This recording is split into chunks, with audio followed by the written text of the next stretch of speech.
بسم الله الرحمن الرحيم. سنتعرف اليوم على long vowel O بإذن الله تعالى والحرف العلة، ونتعرف أيضا على الحرف العلة الطويلة وأشكالها بإذن الله.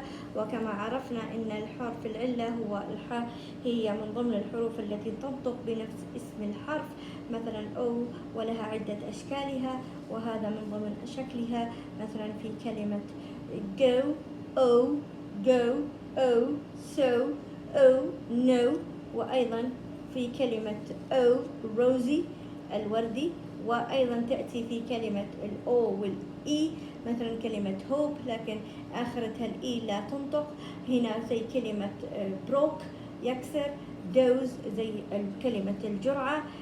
وأيضا لها شكلها الآخر ما تأتي مع الأو والإي زي كلمة جو وتو، وكلمة أو مع الأو والأي زي كلمة soap and goal، وتأتي أيضا مع الأو والدبليو زي كلمة grow ينمو، blow ينفخ، وrow مثلا الصف.